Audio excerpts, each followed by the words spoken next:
A party of adventurers battles the dungeon master and finally claims victory, thanks to the magic of a young mage. However, the scene soon reveals that the mage is actually a character being controlled by a gamer who has just unlocked a new achievement. As the difficulty of the game increases, the stages become far more challenging, yet the player still manages to clear them while playing as a mage. After completing the stage, he receives several new titles. Suddenly, a pop-up appears on his computer screen asking if he would like to challenge the final difficulty level, called Developer. Driven by his gamer's curiosity, he decides to give it a try. The game is called Abyssal Labyrinth, and after accepting the challenge, he unlocks a special ability known as Turn-Based Hourglass, which was awarded for clearing the turn-based master difficulty. Just like before, he creates his character as the mage Calum. He invests all 10 of his starting points into intelligence and clicks the Start Game button. The moment he does, a brilliant, shining light bursts out from the computer screen.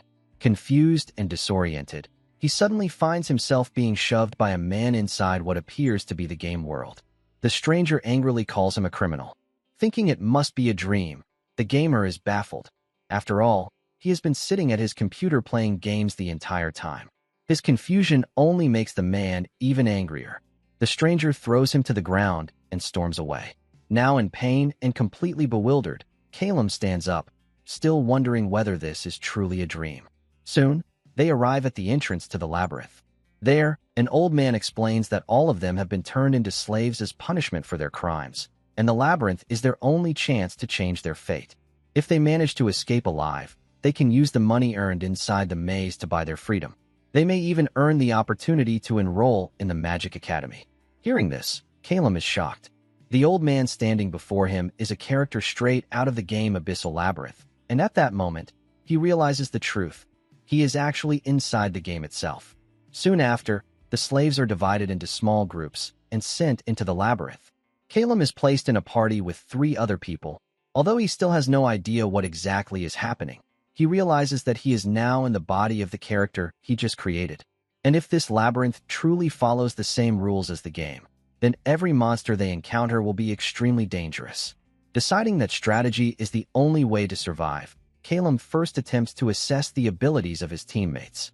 However, when he turns around, he finds one of the slaves acting like a complete lunatic, trying to frighten the others after seemingly losing his will to live. His behavior terrifies the group.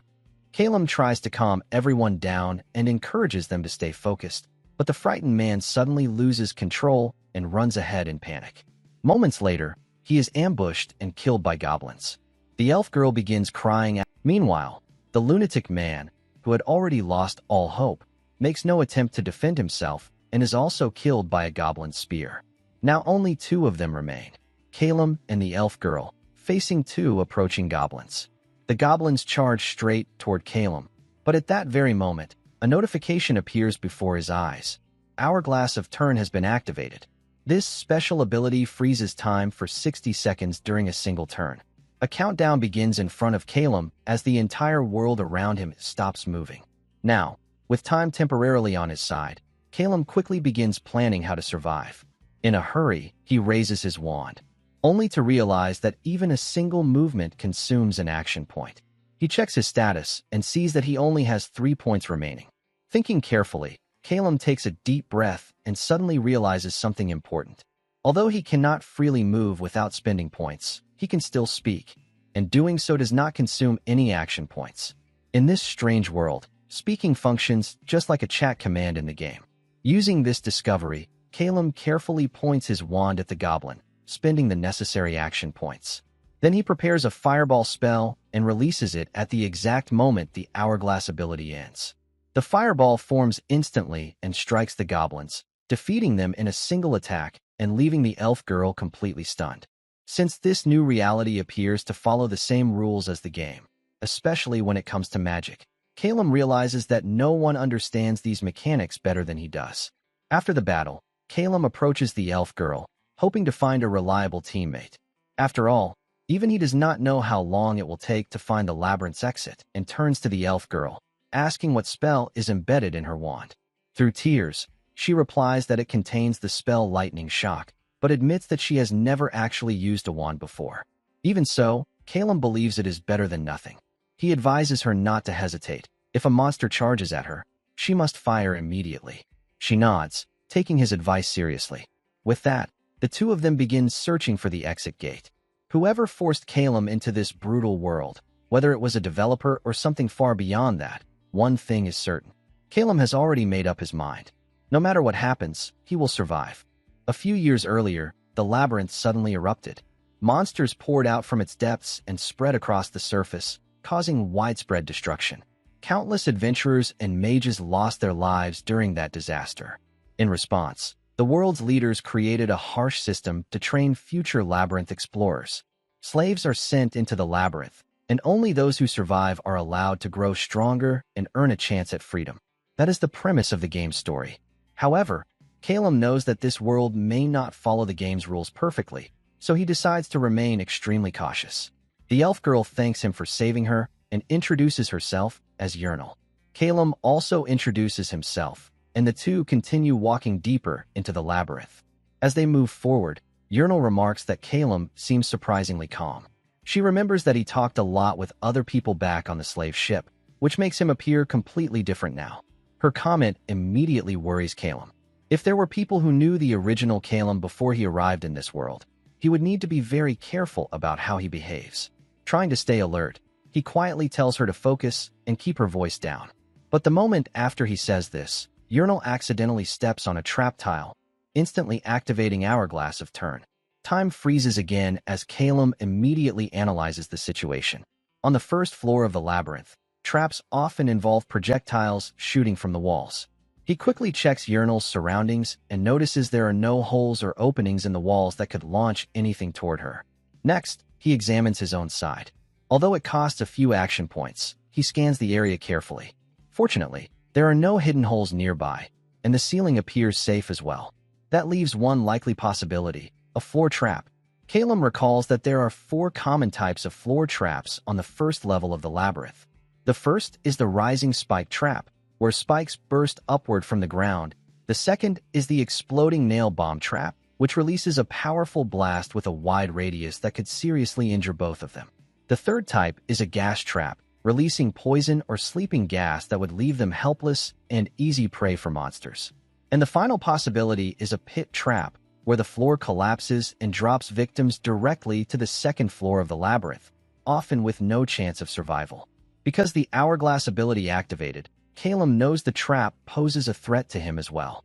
While he can rule out the spike trap, there is not enough time to safely prepare for the other possibilities. If Yurnal lifts her foot, the trap might trigger immediately and endanger them both. So Calum makes a quick decision. Before the Hourglass ability ends, he steps forward and places his own foot on the trap tile. The moment time resumes, Yurnal loses her balance and stumbles as Calum pushes her aside. Calmly, he explains that she had stepped on a trap that would activate the instant her foot left the tile, so he replaced her position to keep it from triggering. The situation frightens Yurnal badly, and she anxiously asks what they should do next. Thinking quickly, Calum tells her to retrieve the oak barrel they passed earlier in the corridor. She immediately runs off to get it while Calum remains standing on the trap tile. Traps like this can often be neutralized by placing a heavy object on the trigger plate, so once the barrel is placed there, it should keep the mechanism pressed down. Calum estimates that Yurnal should return within 10 minutes. However, more than 30 minutes pass with no sign of her return. Calum begins to worry that she might have fallen into another trap or encountered monsters somewhere in the labyrinth. He even starts questioning whether trusting her was the right decision. But just as those doubts grow stronger, Yurnal finally returns, rolling the oak barrel down the corridor. She apologizes for taking so long and explains that the barrel was extremely heavy, making it difficult for her to move by herself. Relieved, Calum praises her effort and instructs her to carefully place the barrel on the exact tile where he is standing.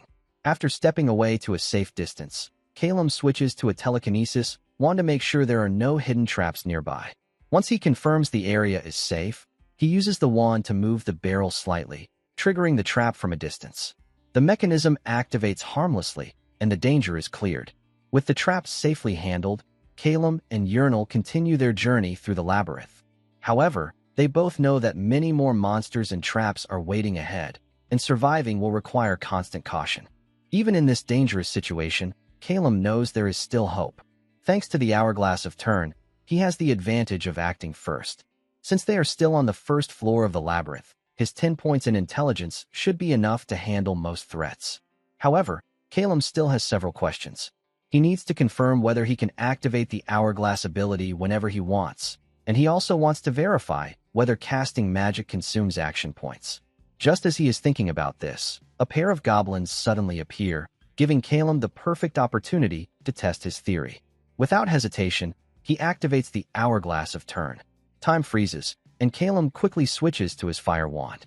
He casts a fireball, and after the spell's 5-second cooldown ends, he casts another one, which consumes 1 action point. A moment later, the Hourglass effect ends. As time resumes, the 2 fireballs launch forward and strike the goblins, defeating them instantly.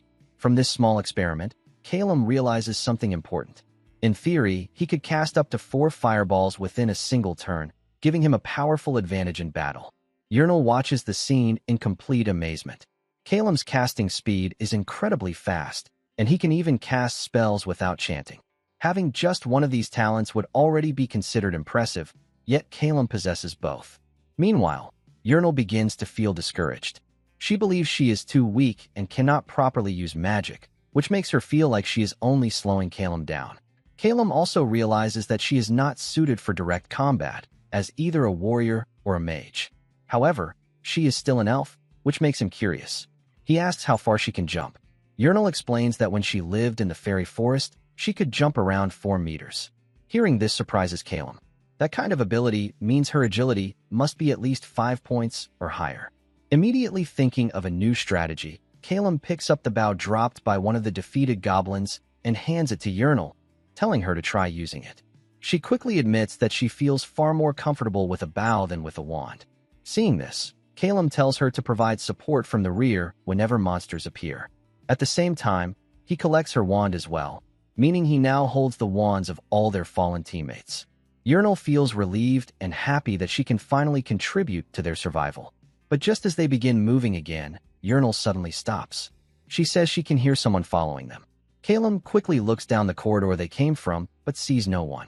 He checks the other direction as well, yet all he finds is darkness. Still, Yurnal confidently points toward a specific direction, insisting that the sound came from there. Calum decides to test her senses. He asks her to close her eyes, then throws several small stones in a random direction. After they land, he asks her to tell him how many stones fell and where they landed. Without hesitation, Yurnal answers that 3 stones landed about 4 meters away. This confirms Calum's suspicion. Yurnal possesses an ability similar to a game skill known as sound mapping, allowing her to detect sounds and judge the position of nearby targets. When Calum asks her to focus again, Yurnal says that 4 people are approaching their location quickly. Calum does not know why they might be following them, but he prepares for the worst. Facing a full party that has survived the labyrinth so far will not be easy. To gain an advantage, Calum and Yurnal quietly hide near a corner and wait for the approaching group. Soon enough, the other party finally comes into view. Calum steps out first and calmly asks why they have been chasing them. A bald man holding a shield answers him. He says they have no business with Calum himself. However, they want him to hand over the elf girl, Yurnal. Their opponents are a group of 4 men who appear well organized and experienced in battle formation. They demand that Calum hand over Yurnal if he wants to stay alive.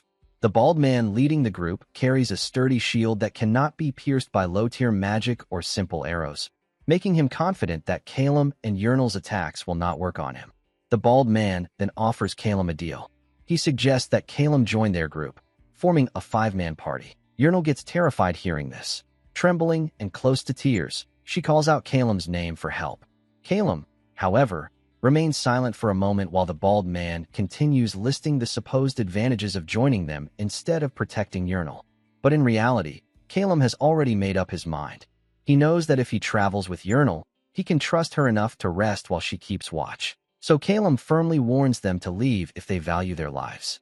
Hearing this makes Yurnal visibly relieved, but the bald man becomes furious. He immediately orders the group's archer to kill Calum. The moment the arrow is fired, Hourglass of Turn activates. Calum had already given them a chance to walk away. Perhaps they misunderstood his stance with the dual wands, thinking it was defensive. But if that was their assumption, they made a serious mistake. Calum quickly analyzes the battlefield.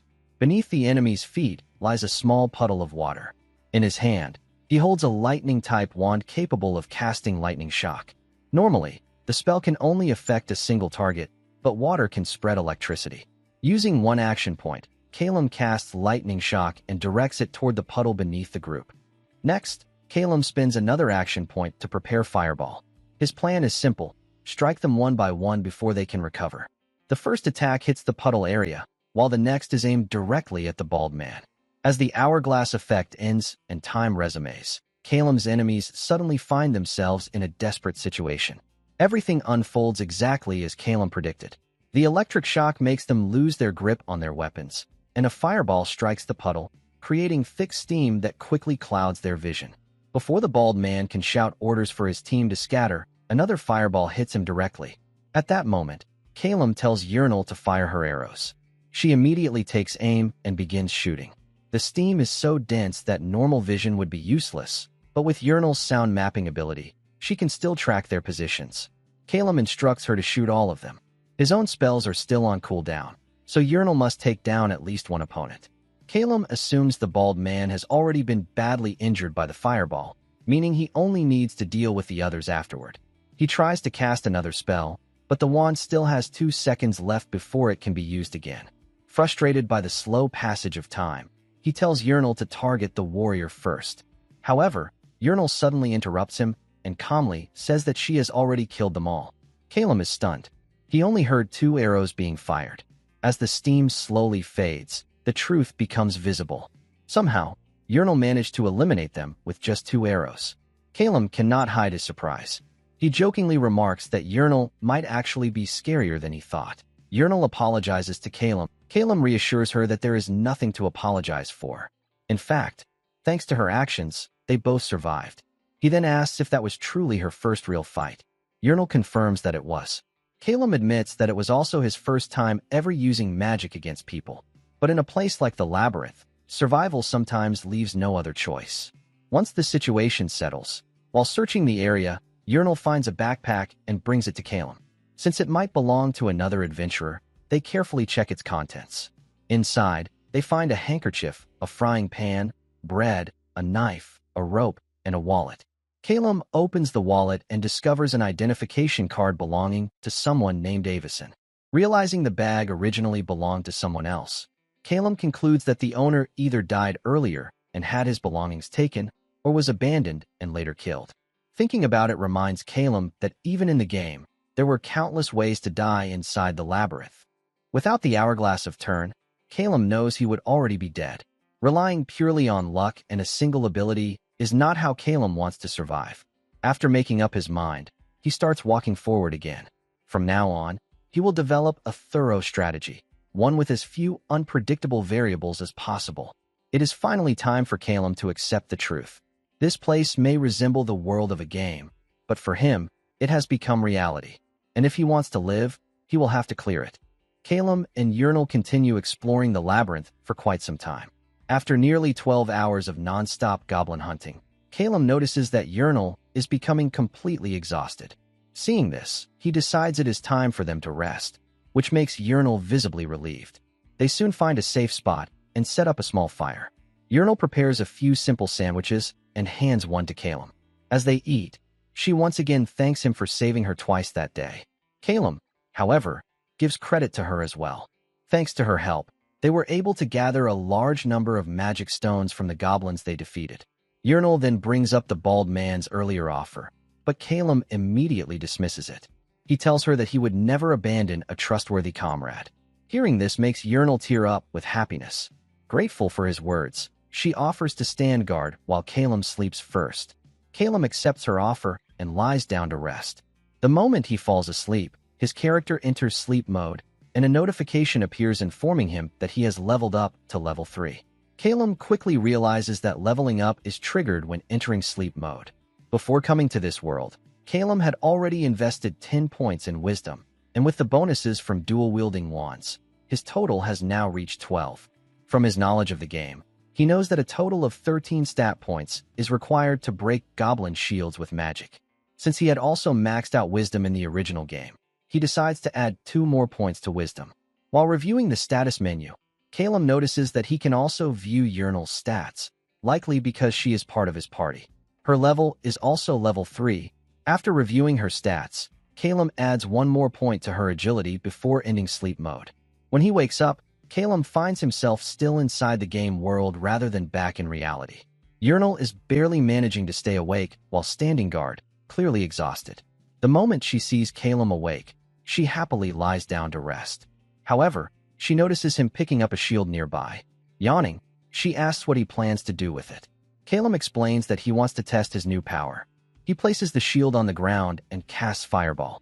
The spell strikes the shield and completely shatters it into pieces. Seeing this confirms Calum's suspicion. This world is not just a dream. Urinal's eyes widen in shock after watching Calum destroy the shield so easily. But exhaustion quickly takes over, and she soon falls into a deep sleep. After she wakes up later, the two decide to continue searching for the exit gate. Even Calum does not know where it might appear because the exit locations in the labyrinth are randomized, relying purely on luck. Unfortunately, Calum believes his luck as a transmigrator is probably terrible. However, after walking for a while, they unexpectedly discover the exit room. Standing near the gate are 3 experienced adventurers guarding the area. Calum carefully observes their equipment and quickly concludes that they are likely a veteran party, so he remains cautious. One of them, a dwarf, asks if Calum and Urinal are part of the university's slave teams. Calum confirms this and senses no immediate hostility from them. The dwarf then turns to his healer, Emma, and asks when the university last sent slaves into the labyrinth. Emma replies that it has been over a day and a half. Hearing this, the dwarf expresses genuine surprise that Calum and his teammate not only survived but even managed to reach the exit. He also notes that the elf, Urinal, made a smart decision by switching from magic to using a bow instead. His sharp observation makes Urinal nervous, and she instinctively hides behind Calum. The dwarf then asks Calum if he is truly confident in using dual wands. Calum calmly answers yes. Still doubtful, the dwarf asks if Calum has a fire wand, which Calum confirms. The dwarf then consults his other teammate, Zykel, about what they should do. Both Zykel and Emma agree that recruiting Calum would be beneficial, especially since he seems confident in his abilities. The dwarf even compares Calum to their former mage, Avison, though he admits they currently have no better option. Hearing the name Avison, Calum immediately realizes they are referring to the original owner of the backpack he found earlier. He asks if they recently lost a mage companion. The dwarf explains that they encountered a black hornet on the first floor, and during the battle, they lost their teammate. Emma quickly interrupts and insists that Avison is not truly dead. She had cast soul preservation, meaning he could still be revived with a revival scroll. However, they would need to leave the labyrinth to obtain one, which makes reviving him impossible for now. From this conversation, Calum quickly pieces together the situation. Although they have discovered the exit gate, a gate boss is blocking the way. The party needs a mage to defeat it. Calum considers the possibilities. Monsters like trolls, salamanders, or brass goats would not trouble such an experienced team. If the boss were a flying-type creature, they would have focused on recruiting Urinal, the archer. But instead, they specifically need a fire mage. Putting the clues together, Calum calmly asks if the gate boss is a venomous spider. His sudden guess shocks all 3 adventurers. The venomous spider is a terrifying creature that constantly launches lethal venom and sticky webs. The entire exit room is usually covered in webs, and the monster moves rapidly along the ceiling while attacking to inflict slow and bind effects. A single mistake while caught in its webs could easily lead to death. There is only one effective counter-strategy: a fire mage who can burn the webs, force the spider down from the ceiling, and then help defeat it. This is a standard method used by experienced adventurers. Realizing Calum understands the situation perfectly, the 3 adventurers immediately agree to temporarily allow Calum and Urinal to join their team. However, Calum instantly refuses. Urinal is shocked by his decision and asks why he would reject such a good opportunity. But Calum calmly explains the real reason. The opportunity they are offering only guarantees the chance to defeat the boss and reveal the exit gate. What they deliberately failed to mention is something far more important. Only 4 people can pass through the exit gate. Calum explains that each time someone passes through the gate, its stability rapidly decreases. The gate's color shifts from green to yellow and then red, collapsing completely within about 5 minutes. In the end, no more than 4 people can escape before it disappears. Since that party already has 3 members, there is only one remaining spot available, and they want Calum to fill it, which means that Urinal would be left behind. Realizing this horrifying truth, Urinal is completely stunned. The dwarf praises Calum for his sharp knowledge and insight, confirming that he never intended to hide the truth about the exit gate. However, he explains that their party cannot take both Calum and Urinal with them. Right now, they only need one mage. With that in mind, the dwarf offers Calum a deal: abandon the elf and join their team. Hearing this shocks Urinal. She nervously looks at Calum, waiting for his answer. Calum remains silent for a moment. From his perspective, the offer is very tempting. However, he quickly thinks about the bigger picture. Even if he escapes the labyrinth, he would still remain a slave unless he can buy his freedom. If that happens, he would simply be thrown back into the labyrinth again. There is also another important concern. Even if he joins this group temporarily, there is no guarantee they would continue traveling with him afterward. After thinking everything through, Calum finally makes his decision. He refuses to abandon Urinal. His answer surprises everyone, including Urinal herself. Calum then presents a new proposal. Instead of abandoning Urinal, the dwarf's party can hire both of them. The dwarf finds the proposal interesting and asks Calum how much payment he wants. Without hesitation, Calum demands 10,000 gold coins. This outrageous amount immediately angers the dwarf and worries Urinal. She asks Calum if he truly understands how valuable 10,000 gold coins are. Of course, Calum understands perfectly. The magic stones and supplies they collected on the first floor could sell for around 2,000 gold coins. Meanwhile, the ransom price for both Calum and Urinal is 3,000 gold each. With 10,000 gold coins, Calum could free both of them from slavery and still have enough money left for emergencies. While the dwarf hesitates, his teammates, Emma and the other man, quietly encourage him to accept the deal. Calum had already predicted this reaction. From their equipment and the fact that they hired a priest known for expensive services, it is clear they have plenty of money. Calum also notices how exhausted they look. They clearly want to escape the labyrinth as quickly as possible. Most importantly, they still hope to save their fallen teammate Avison. Time is running out for them. In their current situation, they have little choice but to accept Calum's conditions. To ensure trust between both sides, Calum asks the priest to swear the agreement under the name of the goddess Nathaniel. Emma confirms that sacred oaths made in the goddess's name cannot be broken. Realizing he has no better option, the dwarf attempts to negotiate the price down to 9,000 gold coins. Calum refuses and sets his final price at 9,500. With no other choice, the dwarf reluctantly agrees. Emma laughs lightly and calls Calum and Urinal forward to formalize the oath. She sets the contract conditions.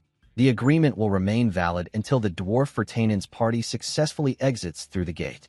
If either party is wiped out before then, the contract becomes void. Both representatives, Calum and Vertanen, swear the sacred oath. With the deal complete, the group immediately heads deeper into the exit room. As they advance, the number of spider webs covering the walls and ceiling increases. The deeper they go, the more obvious it becomes that the venomous spider boss is lurking somewhere above them. Calum also notices several neutral objects placed in a corner, explosive items that adventurers sometimes use in emergencies. Soon, webs begin appearing across the floor as well. Calum warns everyone to avoid stepping on them, because once caught, escaping the sticky threads becomes extremely difficult. The dwarf tries to maintain control as the leader, but suddenly a loud screech echoes through the room. The venomous spider launches an attack from the ceiling. Its strike nearly hits the dwarf, but he manages to dodge at the last second. Immediately, he orders Calum to fire a fireball at the floor to force the spider down. The spider moves extremely quickly across the ceiling, but each attack briefly exposes its position.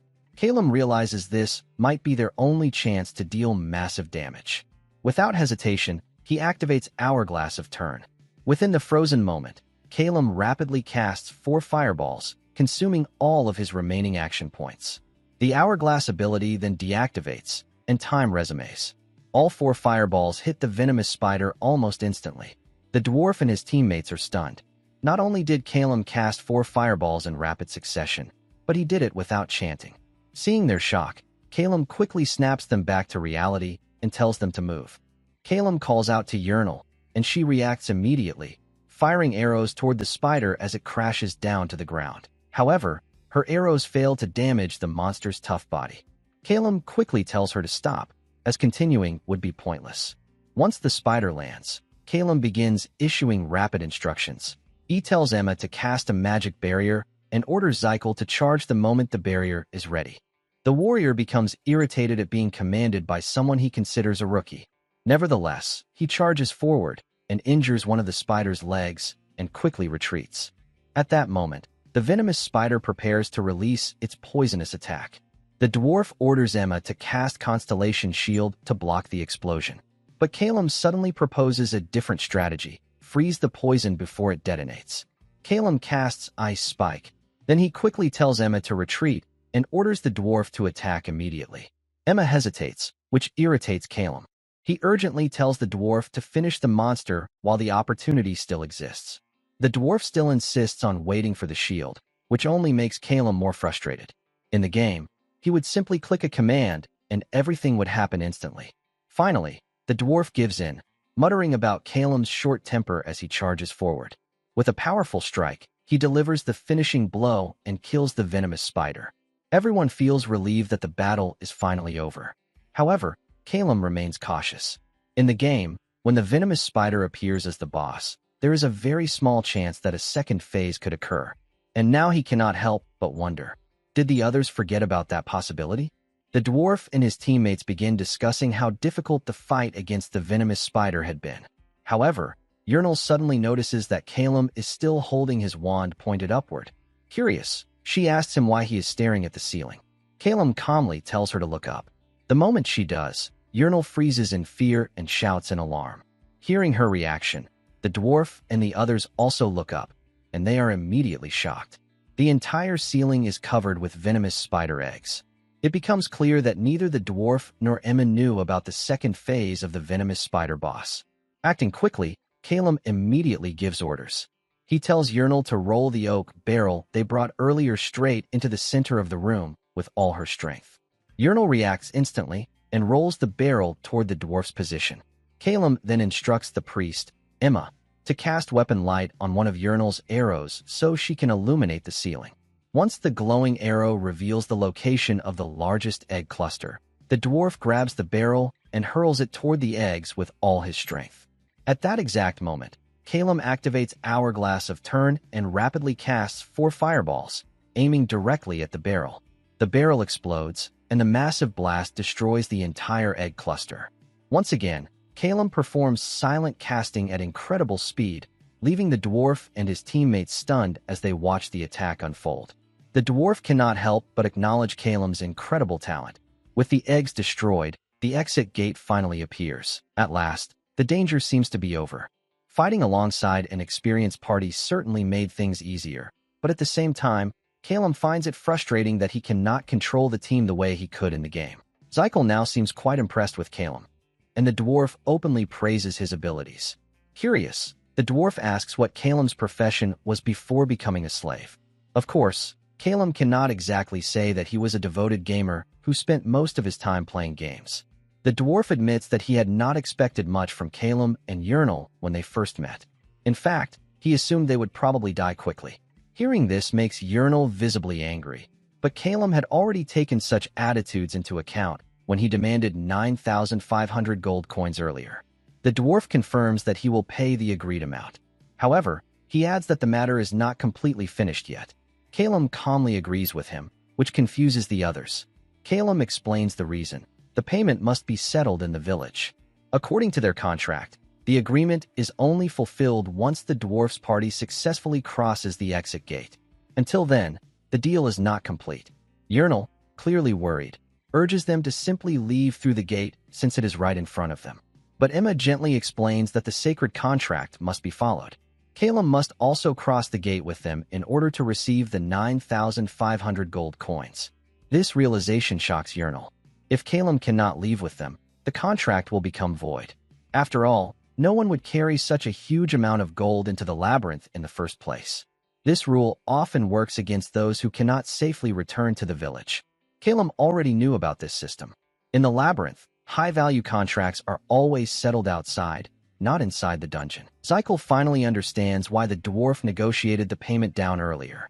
He jokingly tells Calum that once they reach the village, he should make sure to empty the dwarf's wallet, which essentially means the entire party's funds. Just as they are preparing to leave, Calum suddenly mentions that the backpack he has been carrying actually belonged to Avison. The party is immediately surprised. The dwarf quickly checks the bag and confirms that it truly belongs to their missing teammate. The dwarf then asks Calum what he wants in return for returning the bag. Surprisingly, Calum does not ask for money. Instead, he simply asks to keep the backpack itself. The dwarf gladly agrees. Since the extra supplies are a burden to carry, he even allows Calum to keep the remaining food inside. For now, the dwarf's party does not plan to leave immediately. They must prepare a resurrection scroll for Avison, and their previous scroll had already been used during an earlier attempt to save him. Jokingly, the dwarf remarks that maybe Avison should consider quitting labyrinth exploration altogether. Laughing, the dwarf even says that Calum seems 100 times more capable than Avison and jokingly talks about recruiting him in the future. However, hearing such comments only makes Yurnal feel more uneasy. Suddenly, she suggests that the party should take Calum with them. Her unexpected proposal surprises everyone. Nervously, Yurnal begins listing the advantages of bringing Calum along. She explains that once Calum receives the 9,500 gold coins, he could start a new life, buy proper equipment, and join their party as a full member. Emma then gently asks Yurnal what she plans to do herself. Surviving alone in the labyrinth is extremely dangerous. Even someone as capable as Calum would struggle. Yurnal tightly grips her bow as she answers. She admits that she doubts she will ever find the exit room again. At this rate, she will likely die somewhere in the labyrinth anyway. That is why she wants Calum to leave with them. If Calum had not been there earlier, she believes she would have died long ago. Thanks to him, she managed to survive this far. With tears in her eyes, Yurnal thanks Calum for everything he has done. The dwarf explains that recruiting members from another party inside the labyrinth is usually considered poor etiquette. Hearing this makes Yurnal even more anxious. The dwarf then admits that, at first, he simply saw Calum and Yurnal as criminal slaves who could help defeat the boss.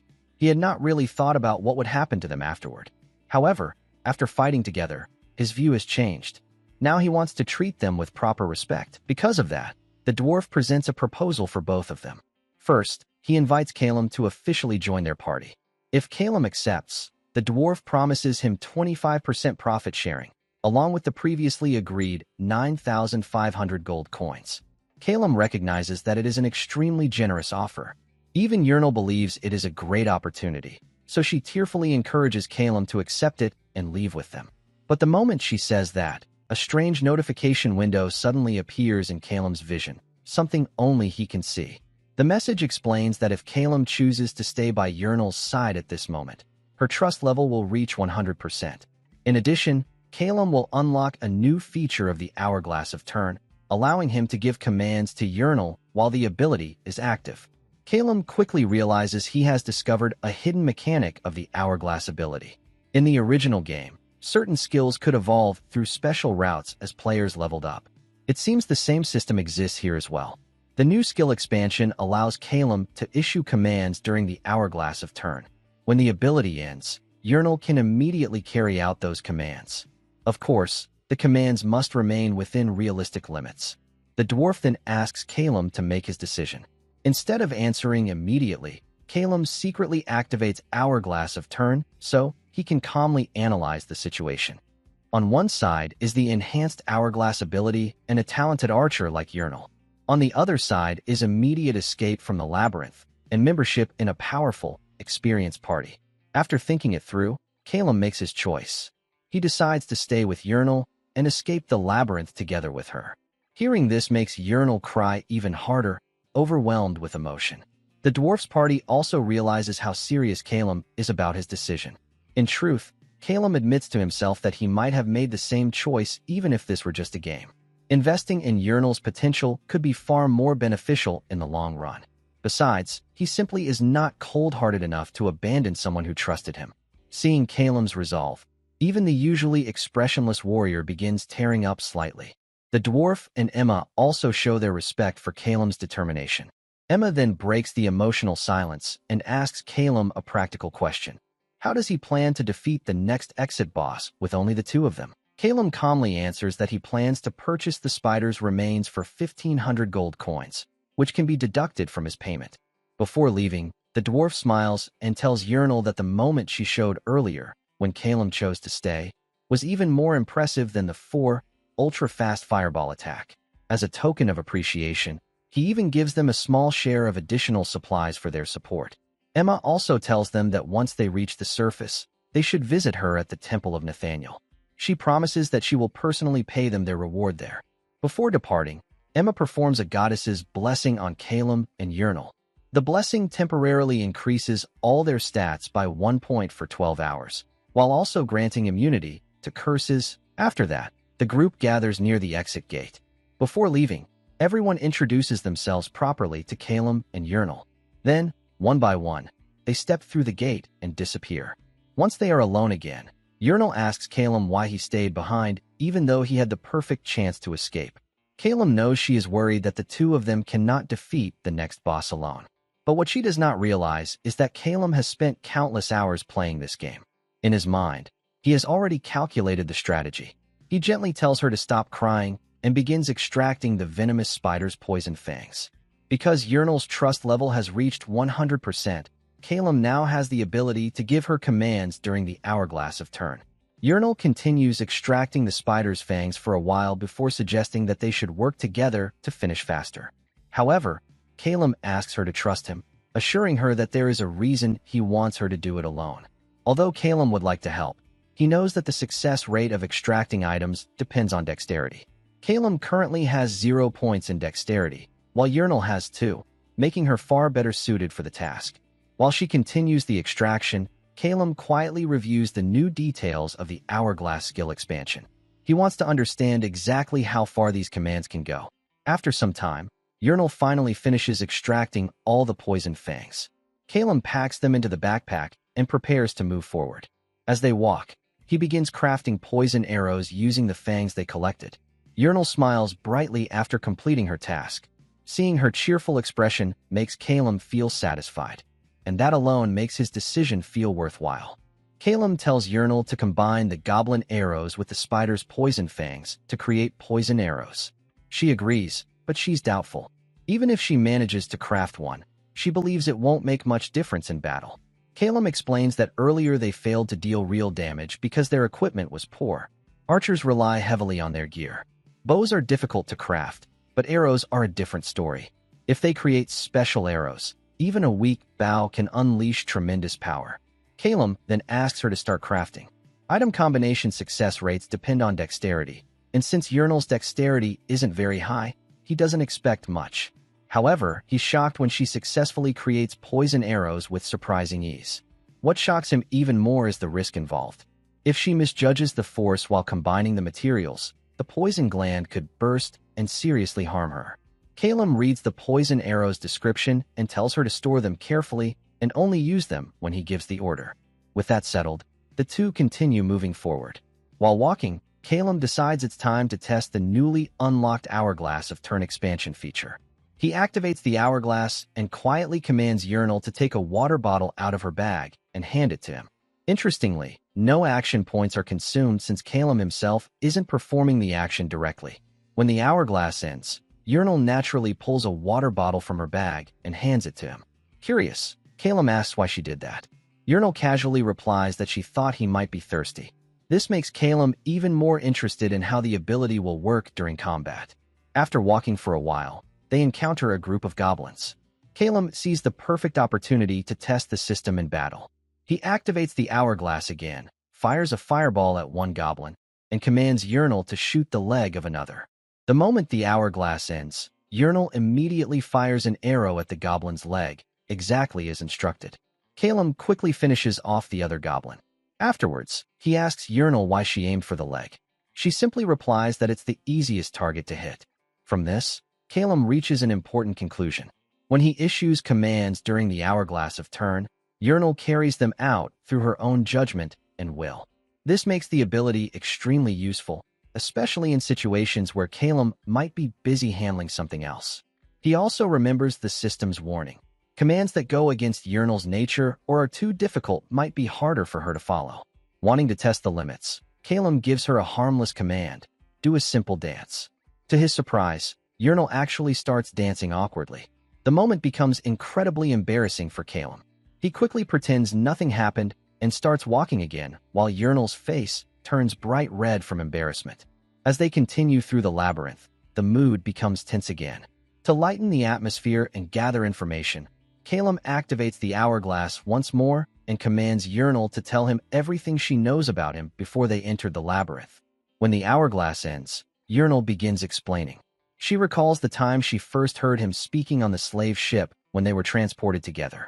According to what she heard, Calum became a slave because he attempted to kill someone from the Yoho tribe, who was also his teammate. Hearing that name triggers Calum's memory. The Yoho tribe is known for their intelligence, magical talent, beauty, and their ability to charm others. Trying to defend him, Urinal quickly adds that the woman must have deserved it. The Calum she knows wouldn't do something like that without a reason. Calum doesn't comment on it and simply keeps walking. Urinal continues explaining that Calum used to be an adventurer in a distant eastern labyrinth city.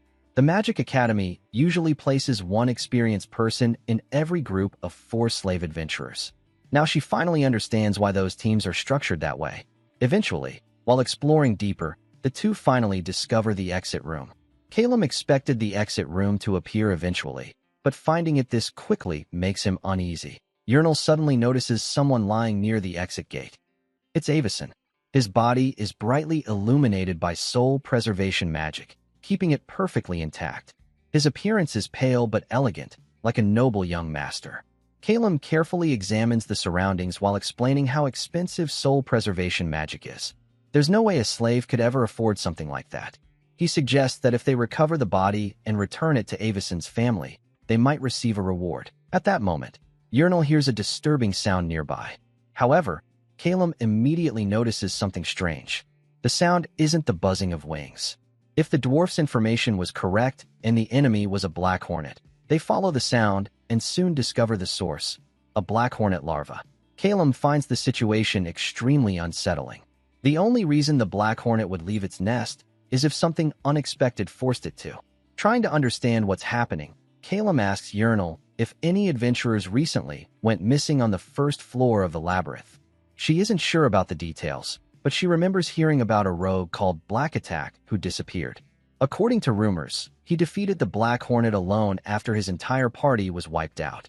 The moment Calum hears that, his expression changes. A rogue. That's the worst possible opponent for a mage. Seeing Calum's reaction, Urinal nervously asks what's wrong. Instead of answering directly, Calum asks if she has ever heard of possessed adventurers. She shakes her head. Calum explains that it's an extremely rare phenomenon. Even after clearing countless floors in the game, there was only one recorded case where a possessed adventurer appeared as the exit boss on the first floor. In those cases, the labyrinth master captures the adventurer's soul and turns them into a thrall. They gain a permanent madness effect that cannot be removed. They retain all their skills and abilities, but become far stronger and far more dangerous. That would also explain why the exit room appeared so quickly. Urinal's face turns pale after hearing this. Terrified, she asks if this means they're finished. Calum realizes that his reaction has frightened her. He quickly regains his composure and reassures her. Even though the situation is extremely difficult, it's not impossible. They can still win. Bertanen is relaxing at an inn, then the door suddenly bursts open. 2 people rush inside after hearing the news about Avison's death. The elderly woman is Avison's mother, and the man beside her is Avison's older brother. Bertanen explains that while searching for the exit room, Avison went ahead alone and was taken by a black hornet. Hearing this, Avison's mother breaks down in tears and nearly collapses. Her son quickly supports her and reassures her that the soul preservation spell on Avison's body is still active. Then he turns toward Bertanen with a sharp glare and asks whether Avison's death truly wasn't their fault. The man clearly carries an air of authority. He asks Bertanen about their plan to retrieve Avison's body. Bertanen calmly explains that the soul preservation magic will last for an entire week, so resurrecting Avison shouldn't be a problem. A resurrection scroll should be ready in 2 or 3 days, and as soon as it's prepared, they will depart to retrieve the body. Since time is limited, Avison's brother asks whether they will be able to locate the body quickly in the labyrinth. In response, Vertanen shows Avison's identity card and explains that they can cast a lost item tracking spell using it to locate the body. He also mentions that a certain genius mage was the one who managed to recover the identity card for them. This catches the attention of Avison's brother. But before Vertanen can say more, the innkeeper jumps in and says that the mage Vertanen is talking about is someone capable of both silent casting and ultra-high-speed spell casting. Avison's brother immediately assumes it's a joke. Someone with that level of magical talent could never possibly be a slave. The man introduces himself as Clarence. His mother, however, wonders if that very mage might be capable of rescuing Avison. Vertanen then reveals that the party currently exploring the labyrinth consists of only 2 people. Hearing that makes Clarence trust them even less. Still, Clarence's mother insists that they must recover Avison's body, even if they have to offer a large reward. At that moment, Adventurer stands up and asks how much they're willing to pay. He offers to bring his own party to retrieve the body, claiming that they are active on the 3rd floor. But Clarence simply glares at him and tells him to sit down and stay quiet. The intense pressure in Clarence's voice sends chills down the lizardman's spine, and he quickly backs away. After that, Clarence makes a decision. He will personally accompany Vertanen to rescue his brother. Clarence himself is a talented mage who has already reached the 5th floor. He is also very interested in meeting this mysterious mage named Calum. Meanwhile, the story shifts back to Calum and Urnal. The two consider waiting for the dwarf party to arrive, but Calum quickly realizes that they don't have the luxury of waiting. The black hornet larva they discovered will starve to death in about 2 days. This larva belongs to a monster that normally acts as the leader of the 1st floor. Its scent keeps other monsters away from the area. However, once that scent disappears, monsters will notice, and they will swarm the area. In other words, they can't stay here for long. Urnal suggests waiting for the next exit room to appear, but Calum immediately rejects the idea. If Back Attack truly has become the exit boss, then a normal 1st floor party would never be able to defeat him. Waiting for another exit room would only delay the inevitable. The only realistic plan is for Calum and Urnal to defeat Back Attack themselves and escape. However, the difficulty of that plan is extremely high. Urnal honestly admits that she isn't confident they can defeat Back Attack alone. But Calum says he has a method, though it will be very difficult. Still, it's their only option.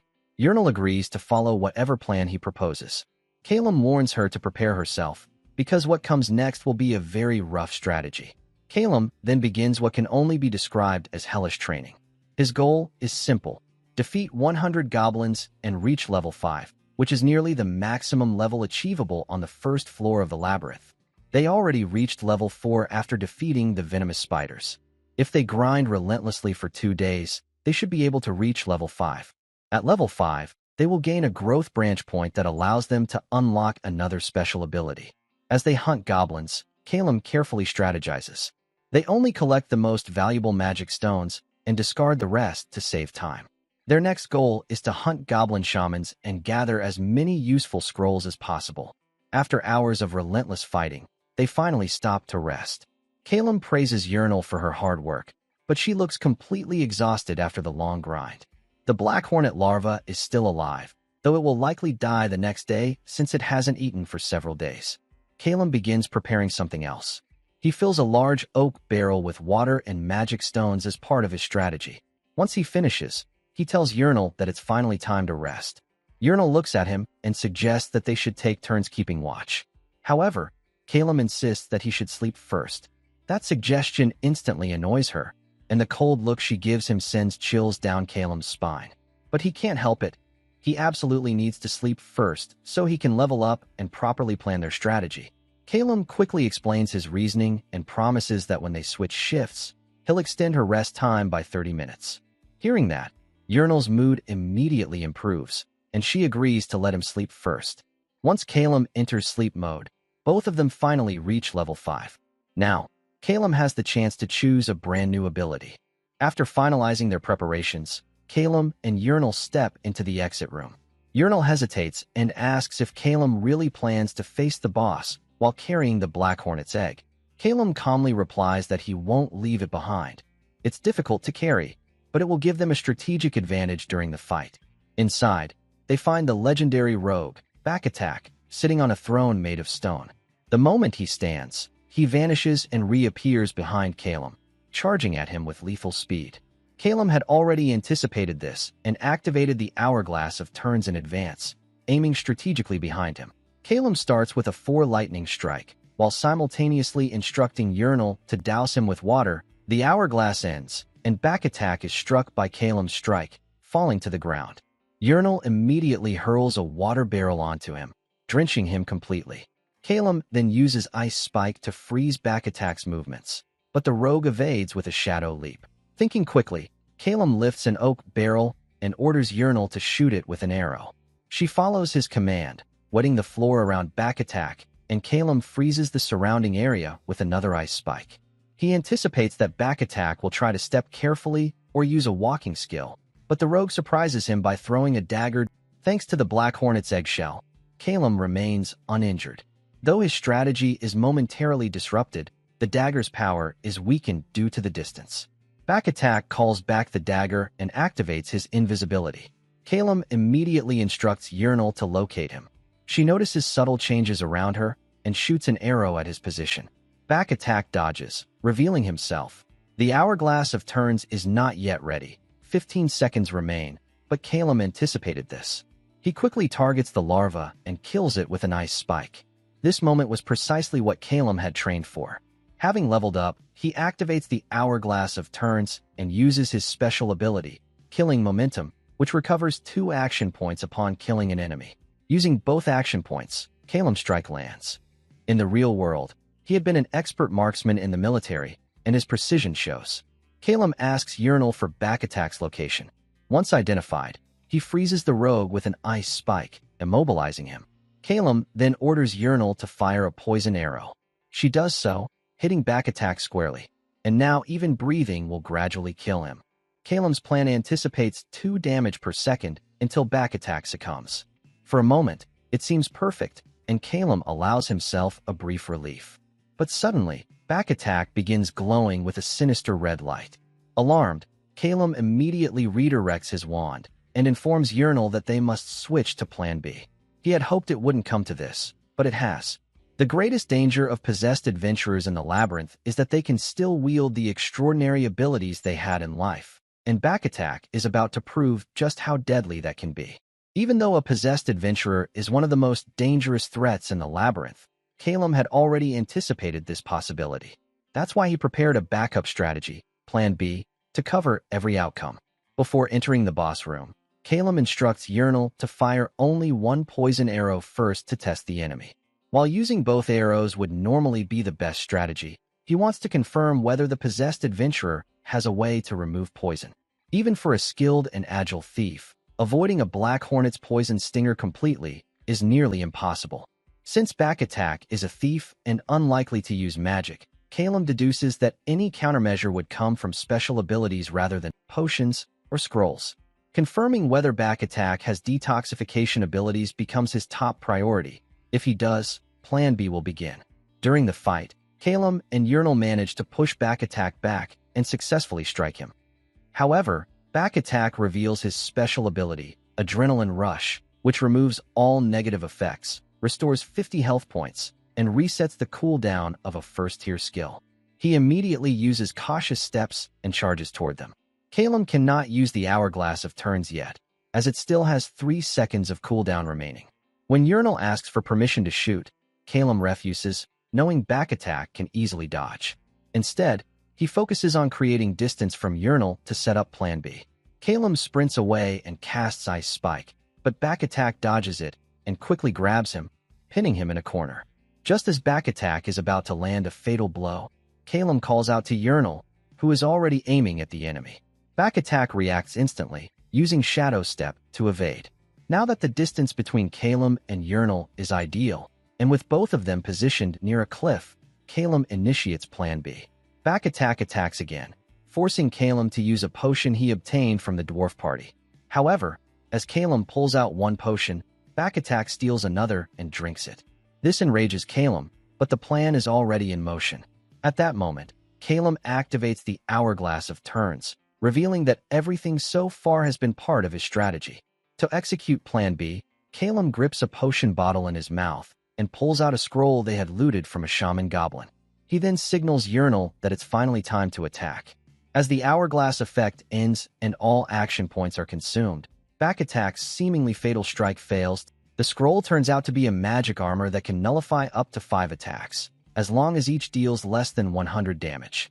Seizing the moment, Calum grabs back attack with all his strength and orders Urinal to fire. Despite struggling to break free, back attack is hit by the poison arrow. Now, the real battle begins, a test of endurance. Both Calum and back attack are exposed to the same poison, and the pain is overwhelming. He tries to drink a potion, but back attack continues to resist. Eventually, the poison takes effect, and back attack collapses. The moment he falls, Calum drinks another potion but also collapses from the effects. He tells Urinal to give him more potions as she struggles to hold back tears while helping him. Even with multiple potions, survival is uncertain. However, Calum has no choice but to endure. After some time, the exit gate finally appears, and Calum regains enough strength to stand. He praises Urinal's aim, but she admits she was worried the arrow might hit him due to the terrain blocking her view. Ranged attacks are less effective from lower ground, and back attack had used the cliff to his advantage. However, Calum had anticipated this. That's why he chose Artillery Strike as Urinal's level 5 ability, an attack that ignores obstacles and strikes the target directly once its position is confirmed. Confident in her skill, Calum reassures her, which brings her to tears of relief and happiness. With 2 spots remaining at the exit gate, Calum decides to take both back attack and Avison with them. Late at night in the tavern, Clarence arrives to check on the resurrection scroll. Vertanen confirms that it will be ready by today, allowing them to enter the dungeon around 5 o'clock. However, Clarence knows they are running out of time. The soul preservation magic is nearing its limit. If the rescue fails, even issuing another scroll won't make resurrection possible. Determined to succeed, he resolves to eliminate every possible variable. Suddenly, Emma bursts through the door, announcing that she has brought the resurrection scroll. More urgently, she tells them to head to the dungeon office immediately. The first-floor exit gate has opened. Shocked, they rush there, hoping it could be Urinal and Calum returning alive.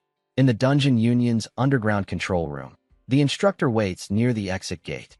Despite a long delay, no one has emerged yet, and she grows increasingly tired.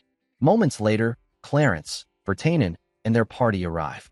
The instructor assumes Clarence is there to see whether Avison survived, but Clarence refuses to get his hopes up. At last, something begins to emerge from the gate. The instructor watches closely, hoping for good news, but is instead shocked. Clarence immediately rushes forward to retrieve him, questioning what could have happened. She wonders aloud if a mere 2-person party could have defeated someone as powerful as back attack. Clarence recalls about a mysterious individual capable of high-speed, chantless casting.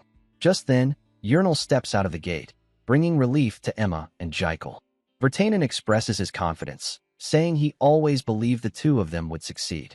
The instructor, however, is stunned to learn that the ones responsible are part of a slave team from the Magic Academy. Even for a skilled duo, defeating back attack would be extraordinary, but what shocks her most is that they achieved it with only 2 members, using basic equipment, and having formed their party just days ago. Finally, the gate glows red, and Calum emerges. Jekyll and Emma praise him. Barely able to stand, Calum's first concern is their promised 8,000 gold. Before he can say anything more, he collapses. The scene shifts to the Temple of Nathaniel, where Calum awakens in a bed. Emma is by his side and explains that he collapsed due to an overdose from consuming too many healing potions. Despite this, Calum remains focused on the payment. Emma reassures him that the money is already on the desk. Upon checking, Calum notices it is short by 150 gold. Emma explains that the amount was deducted as a treatment fee, which frustrates Calum, as he never requested it. She clarifies that Urinal insisted on his treatment.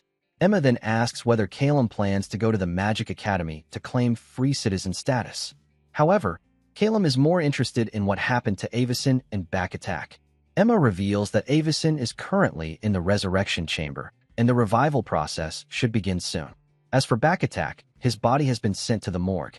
When Calum asks about reviving him, Emma explains that it's impossible since no soul preservation spell was cast on him. She further explains that soul preservation magic binds the soul to the body for up to 1 week, allowing revival if the body is recovered in time. However, in Bakatak's case, there is a theoretical loophole. If the dungeon master extracted his soul and stored it elsewhere, such as in a container, it might still be retrievable from the Sanctuary of Souls. Calum realizes that others assume revival is impossible simply because they are unaware of the Sanctuary's existence, a secret he only discovered on the highest difficulty level. After collecting his belongings, Calum leaves the temple and heads to the Magic Academy, where he meets Yurnal. Their goal is to use their reward money to buy their freedom from slavery, or so they believe. After calculating their shares, they discover a harsh reality. While the cost of becoming a free citizen is 3,000 gold, Yurnal's individual share amounts to only 2 gold based on contribution. Despite having enough total money, she cannot meet the requirement on her own.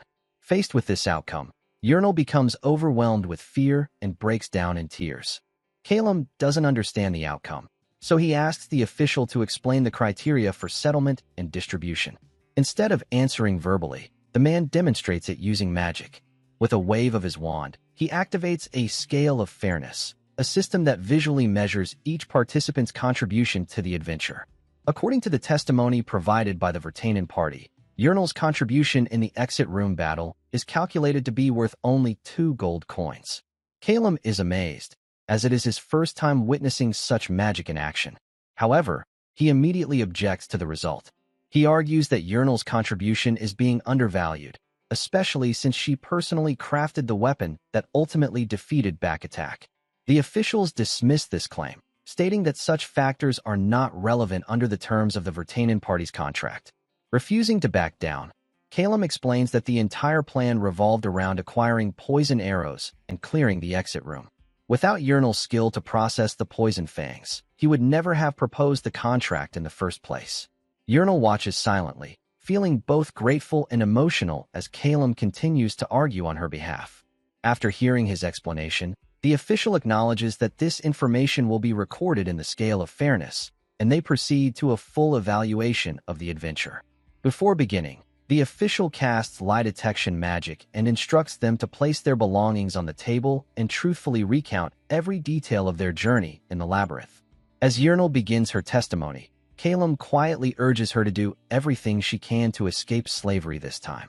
Once the evaluation is complete, the total earnings, including magic stones and Bakatak's belongings, amount to 14,600 gold, roughly equivalent to what a typical 4-person party would earn on the first floor. However, Yurnal's share is calculated at only 20%, totaling 2,925 gold, just short of the 3,000 required to buy her freedom. Despite Calum's efforts, it is not enough. Yurnal is visibly devastated. Attempting to comfort her, the official explains that most slaves earn an average of only 200 gold, and that's with a survival rate of just 10%. Rather than reassuring her, this revelation shocks her even more. The official bluntly adds that her success and survival were largely due to following Calum's strategy. In his view, her role could be replaced by anyone capable of following instructions. Before concluding, the official gives Yurnal one final chance to protest the distribution if she is dissatisfied. With a trembling voice, she accepts the result. Calum is furious, but the official stops him, warning him against interfering out of sympathy. Realizing the situation, Calum suppresses his anger and calmly proceeds to purchase his own freedom. The required amount is deducted from his share, and the slave collar around his neck is removed. At last, Calum becomes a free citizen, and the evaluation is finalized. Shortly after, mages arrive and take Yurnal away. She looks back at Calum in tears, but he remains silent, deciding instead that he will find her later at the guild. As Calum prepares to leave, the officials suggest that he enroll in the Magic Academy. Recognizing his talent, they offer full support for his growth, especially since many mages have been lost in recent labyrinth eruptions. Calum asks about the benefits, and the official begins to explain, but their conversation is interrupted by the arrival of Professor Malini, who has come personally to meet the so-called genius mage. Calum greets him respectfully, but the professor shows little interest in formalities. Instead, he immediately asks Calum what he believes the true purpose of a mage is. Calum confidently answers that a mage's duty is to create new magic and suppress the monsters within the labyrinth. However, the professor rejects this answer outright. In his view, the true mission of a mage is to eliminate the other world entirely. He explains that repeated labyrinth eruptions have caused immense damage over time. Through extensive research on monster movements and eruption patterns, mages have concluded that these events are triggered by possessors, individuals who have crossed over from another world. If such individuals fail to enter the labyrinth for more than 2 weeks, the labyrinth erupts to eliminate them. For this reason, the professor believes that these otherworldly possessors must be identified and dealt with immediately. The professor then reveals that he has already investigated Calum's background. He claims that the crime associated with Calum was likely due to him being an otherworldly possessor. Hearing this, Calum is visibly shaken. With a faint smile, the professor invites him to join the Identification Club, a group dedicated to identifying such individuals. He then directly asks Calum whether he is a possessor. Calum remains silent. Answering carelessly would have put him in serious danger, especially since the lie detection magic is still active. Calum realizes he let his guard down the moment he left the labyrinth. Now, standing inside the Magic Academy, he understands he should have gathered more information about this world beforehand. Caught in a tense situation, he struggles to decide his next move while the professor grows increasingly suspicious of him. At that critical moment, Clarence steps in and diffuses the tension. He suggests that the professor postpone recruiting Calum, pointing out that Calum has only just returned from the labyrinth. The professor's expression shifts as he notices Clarence's presence, questioning whether Professor Isolov is also interested in Calum.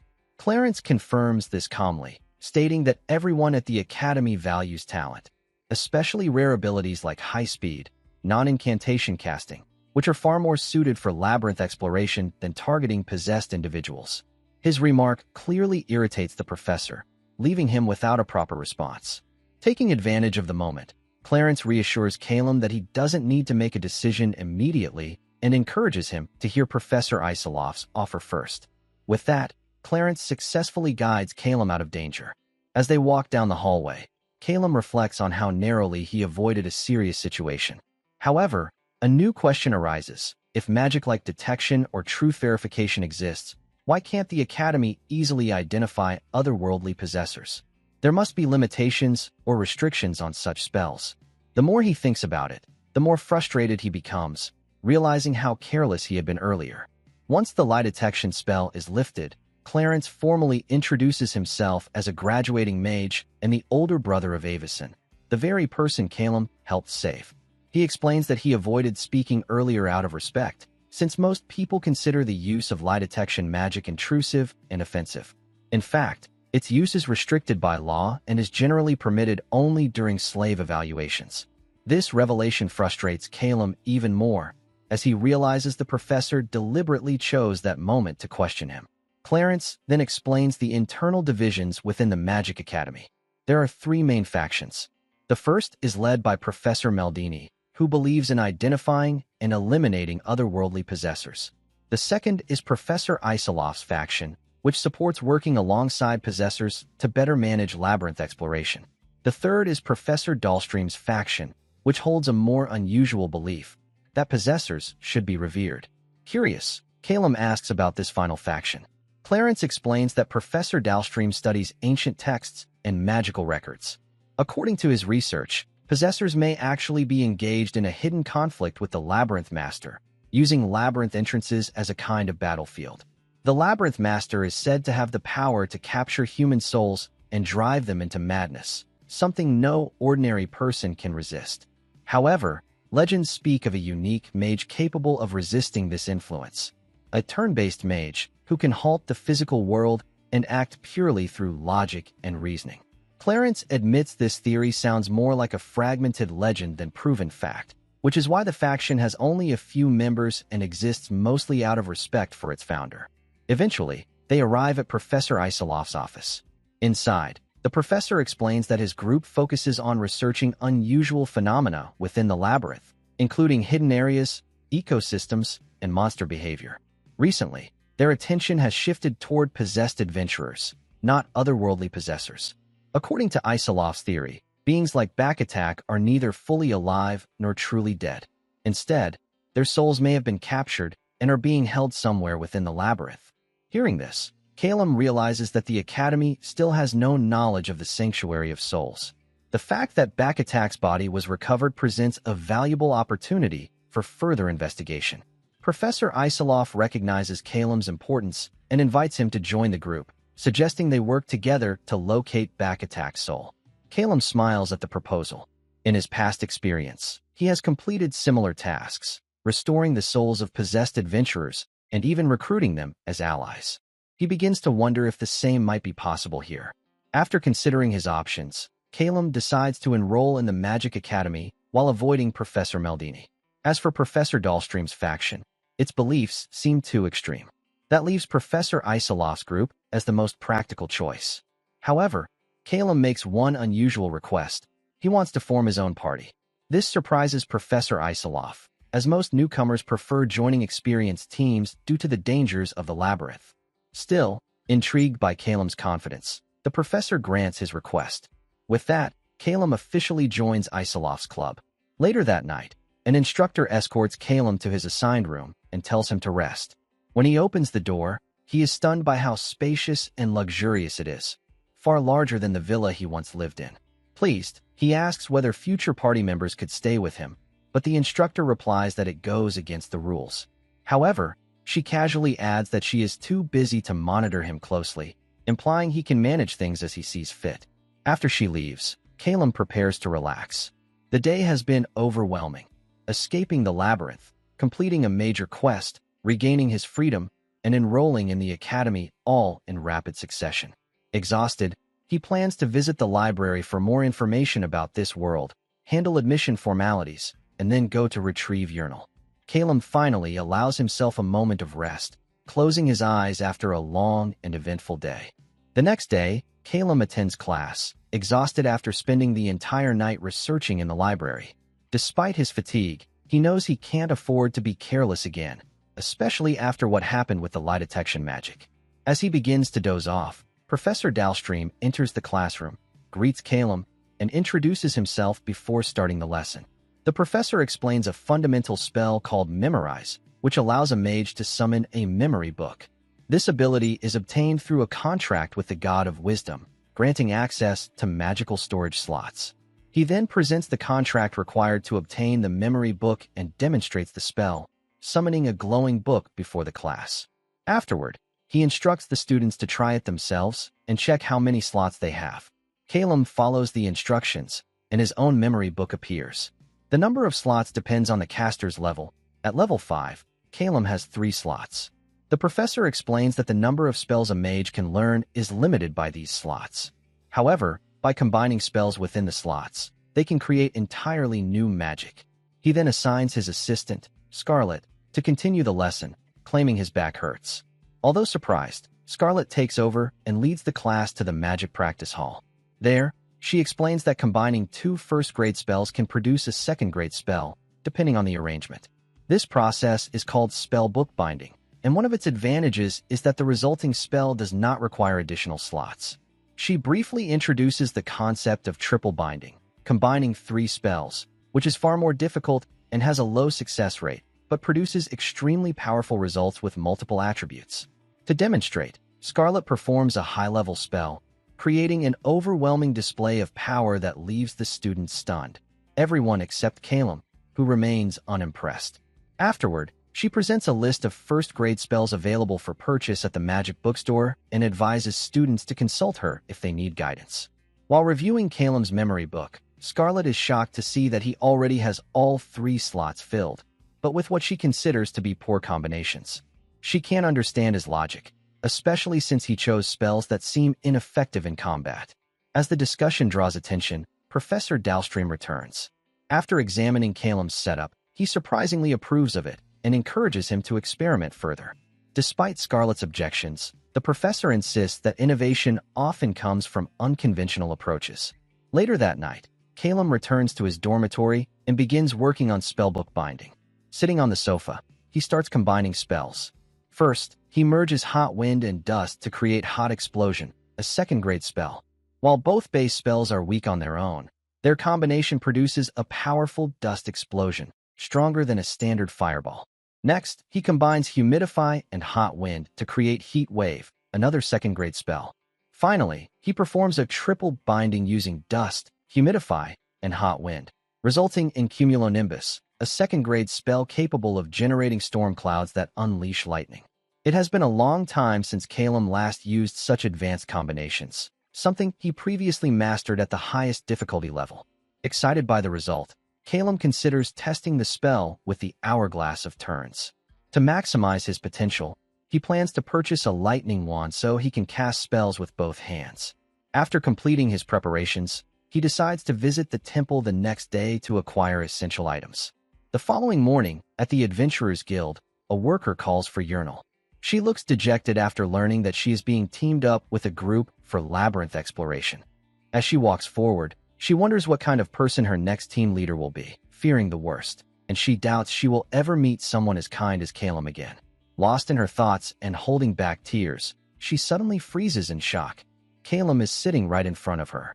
Startled, she asks why he's there, worried that something might have gone wrong at the academy. Calum simply smiles and tells her that he couldn't abandon a reliable companion when she needed help.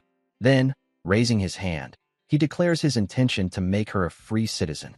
Calum takes Yurnal to the market and explains their plan. There are two ways for her to gain freedom. First, they will receive additional payment for recovering Avison's body. Although Yurnal is unaware of the full amount, Calum expects to receive the remaining balance from Clarence soon. With that added, her total share should exceed 1,000 gold. Until then, Calum will keep her in his party. The second option is to continue exploring the labyrinth together. If Yurnal earns enough through future expeditions, she can buy her freedom herself. Calum then gives her a bow as a gift, knowing it suits her skills, and asks her to decide. As her hand trembles while reaching for the weapon, Calum briefly wonders if she is still too afraid to return to the labyrinth. However, despite her fear, Yurnal chooses to trust him. She takes the bow and declares that she will become his companion. Relieved, Calum smiles. He had been worried she might refuse. He then reveals that he has already found another party member. Hearing this, Yurnal's mood brightens instantly, and she eagerly asks him to introduce them.